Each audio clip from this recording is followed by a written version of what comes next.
السلام علیکم۔ اپنے چینل پر آپ کو ویلکم کہتے ہیں۔ روزانہ ایک نئی کہانی سننے کے لیے اس چینل کو سبسکرائب کر لیں۔ سمرا اور میں کزنز ہونے کے ساتھ ہی بہت اچھی سہیلیاں بھی تھیں۔ ہم شروع سے ہی ایک اسکول میں پڑھتی آئی تھیں۔ سمرا میرے تایا کی بیٹی تھی۔ تایا کا کاروبار کوئی خاص اچھا نہ تھا۔ گھر میں غربت نے ڈیرے جمائے رکھے تھے، اس لیے سمرا نے BA کے بعد ہیلتھ کیئر ادارے میں جاب شروع کر دی اور ہیلتھ کیئر ورکر کے طور پر کام کرنے لگی اور اپنے گھر والوں کی مالی امداد بھی کرنے لگی۔ وہ تو جاب میں مشغول ہو گئی اور میں نے BA کے بعد آرٹ کالج میں ایڈمیشن لے لیا۔ مجھے آرٹسٹ بننے کا بے حد شوق تھا۔ انسان شوق کے مطابق محنت کرے تو وہ ضرور کامیابی حاصل کر لیتا ہے۔ میں بھی ایک اچھی آرٹسٹ بن گئی، جبکہ سمرا ہیلتھ کیئر میں ایک اچھی ورکر ثابت ہوئی۔ اس دوران سمرا نہ جانے کیسے ایک لڑکے ساجد میں دلچسپی لینے لگی، مگر میں نے اس طرف دھیان نہ دیا۔ بہت بار اصرار کرنے پر میں نے اس جانب توجہ دی تو اس نے کہا کہ تم اس سے مل تو لو، وہ بہت اچھا لڑکا ہے، میں نے اس کو تمہارے بارے میں بتا رکھا ہے، تم میری کزن ہو اور ساتھ ہی بہت اچھی اور گہری سہیلی بھی ہو۔ اس کے کہنے پر میں رضا سے ملنے کے لیے رضامند ہو گئی، محض اس لیے کہ کہیں وہ غلط شخص کے ہتھے نہ چڑھ جائے اور میں اس کو وقت سے پہلے روک کر بربادی سے بچا سکوں۔ رضا دیکھنے میں خوبصورت تھا مگر آوارہ سا لگتا تھا۔ میں نے اس سے بات کی تو وہ مجھے اچھا نہ لگا، عجیب باتیں کرتا رہا اور ہر آتی جاتی لڑکی پر للچائی نظر ڈالتا رہا۔ اس کے ایسے طرز عمل کو دیکھ کر مجھے تو دھچکا لگا، وہ کچھ معیوب سی باتیں بھی کر رہا تھا۔ جب ہم گھر آئے تو میں نے سمرا سے کہا، کیا تم اس شخص سے ملتی ہو؟ وہ بولی، یہ تو بہت اچھا لڑکا ہے، کیا تمہیں اچھا نہیں لگا؟ میں نے کہا، یہ لڑکا نہیں مرد ہے، اور دیکھو تم میری کزن ہونے کے ساتھ بہت اچھی سہیلی ہو، اس لیے صحیح بتاؤں گی کہ رضا مجھے بالکل اچھا نہیں لگا۔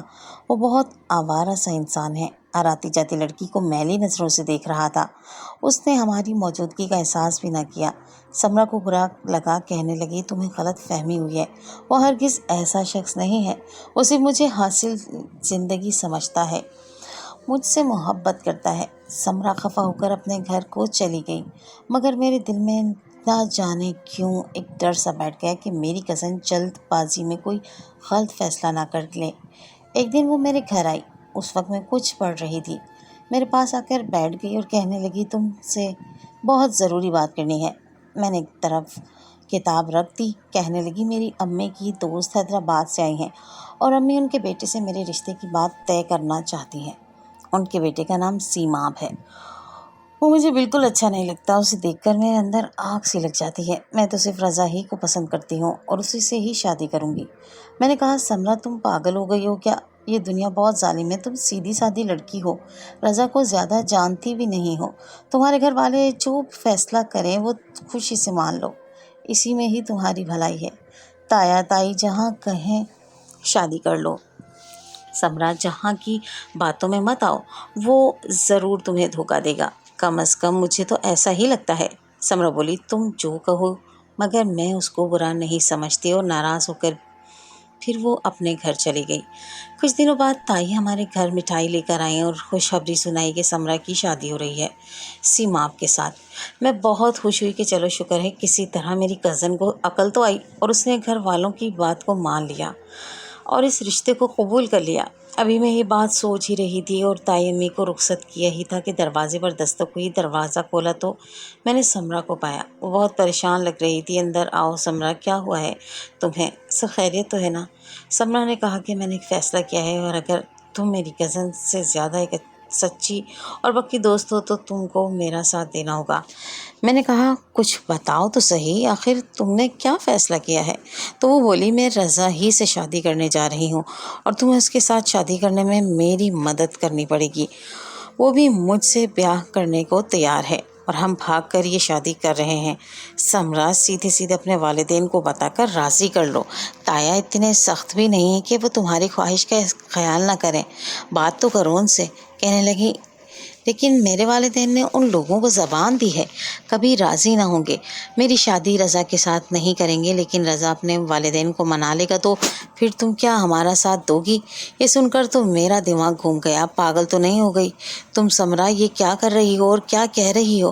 تمہارے غریب بوڑھے والدین اس صدمے کو کیسے برداشت کریں گے؟ تایا تو صدمے سے بیمار پڑ جائیں گے۔ ایسے نہیں کرو، اور تمہیں بدنامی کی بھی کوئی پرواہ نہیں ہے۔ میں تمہارا ساتھ ہرگز نہیں دوں گی، اور اب تم یہاں سے چلی جاؤ۔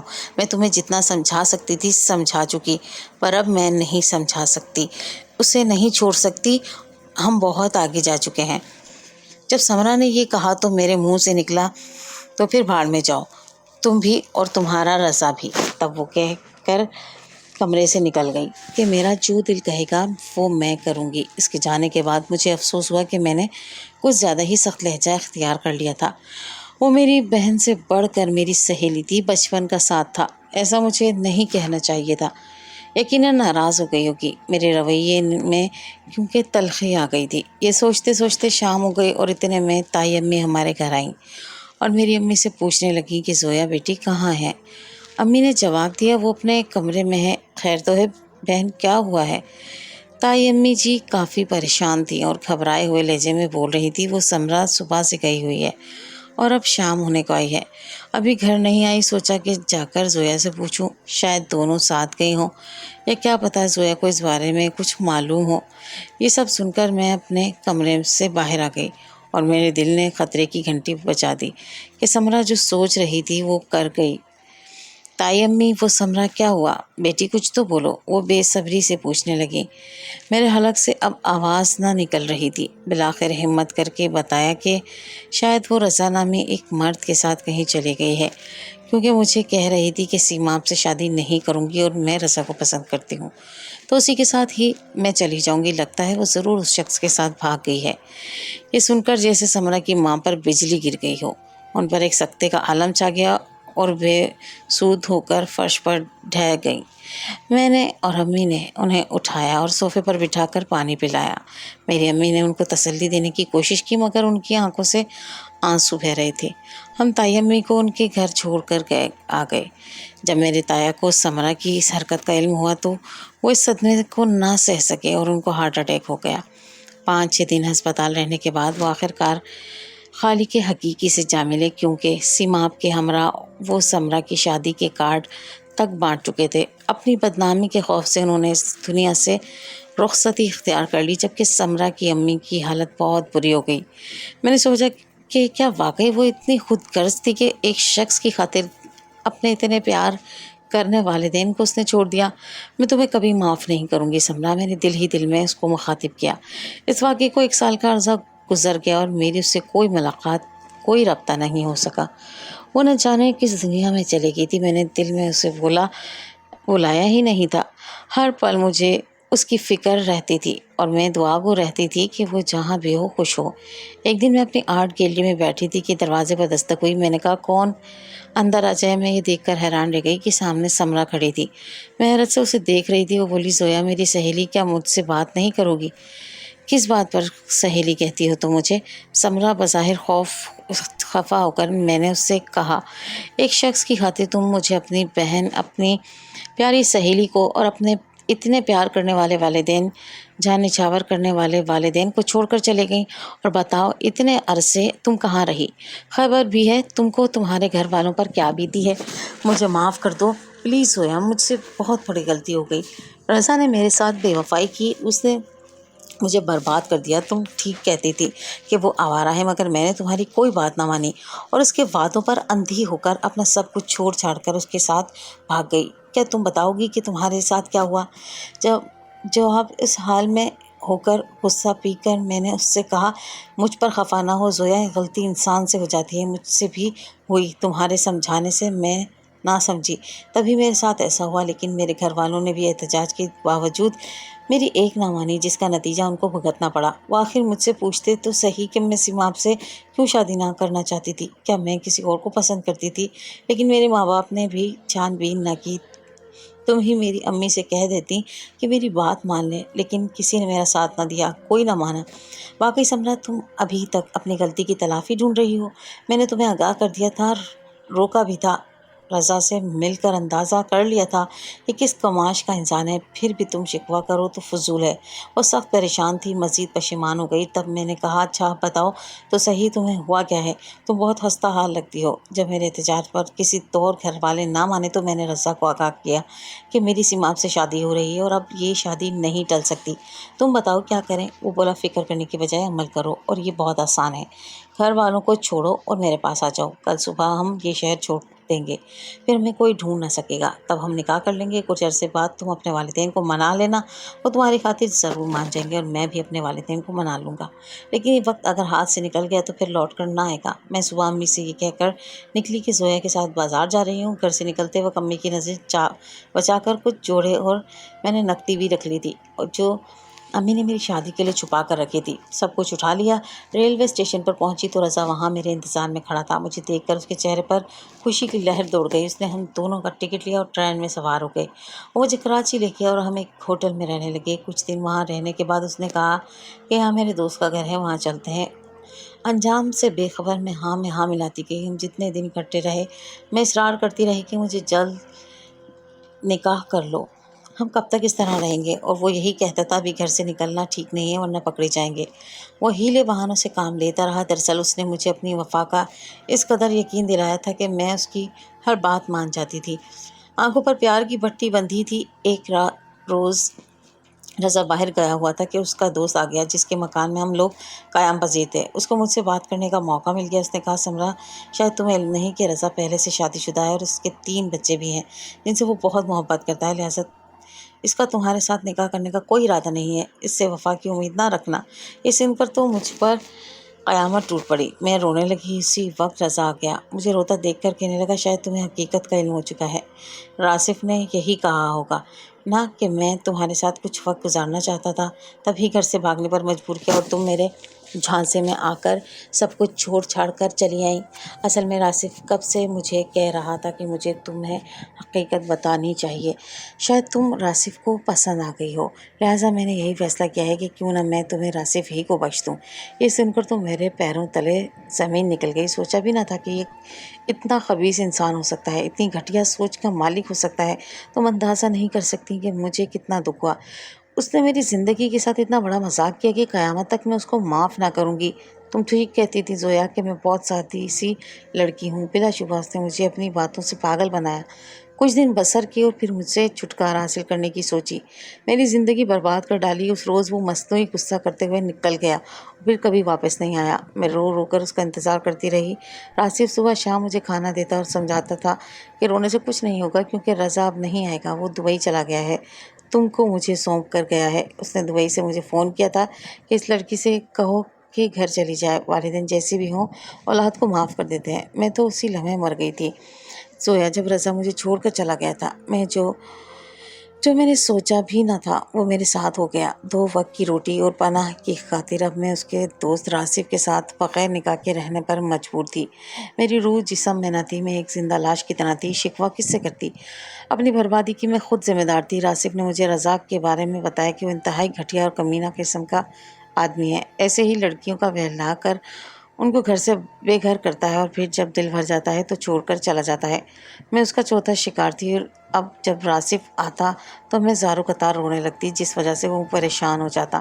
ایک دن اسے مجھ پر رحم آ گیا۔ بولا، اگر تم اس لیے روتی ہو کہ میں آ جاتا ہوں تو یقین کرو کہ آئندہ میں تمہارے ساتھ کچھ غلط نہیں کروں گا، اور اگر تم کہتی ہو کہ میں تمہارے ساتھ نکاح کر لوں، میں وہ بھی کر سکتا ہوں کیونکہ تم مجھے اچھی لگتی ہو، حالانکہ میں خود شادی شدہ اور بال بچے دار ہوں، لیکن میں پھر بھی تمہیں عزت دوں گا، تم سے نکاح کروں گا۔ بے شک رضا بہت برا انسان ہے اور میرا دوست ہے، مگر میں برا نہیں۔ اگر میں نے تمہارا ساتھ چھوڑا تو مجھے یقین ہے کہ تم کسی اور زیادہ برے آدمی کے ہاتھ لگو گی اور ہو سکتا ہے کہ اور زیادہ برباد ہو جاؤ۔ مجھے اندازہ ہے کہ تمہارے ساتھ بہت برا ہوا ہے، مگر تم خود بھی اپنی اس بربادی کی ذمہ دار ہو۔ تم نے گھر سے بھاگ کر بہت بڑی غلطی کی تھی، تمہیں اپنے والدین کے بارے میں تو سوچنا چاہیے تھا۔ راسف کی باتوں سے مجھے لگتا تھا کہ وہ واقعی مجھے بربادی سے بچانا چاہتا ہے۔ مجھے گھر چھوڑ کر جانے کی غلطی کی بہت بڑی سزا ملی۔ میں واپس لوٹ کر جا نہیں سکتی تھی، کس منہ سے جاتی۔ پھر میں نے راسف کو دل سے قبول کر لیا اور ایک دن اس کے ساتھ نکاح کر لیا۔ یہ مکان اس کے اپنا نہیں تھا بلکہ اس کی بیوی کے نام پر تھا اور مدت سے خالی پڑا تھا، کیونکہ یہ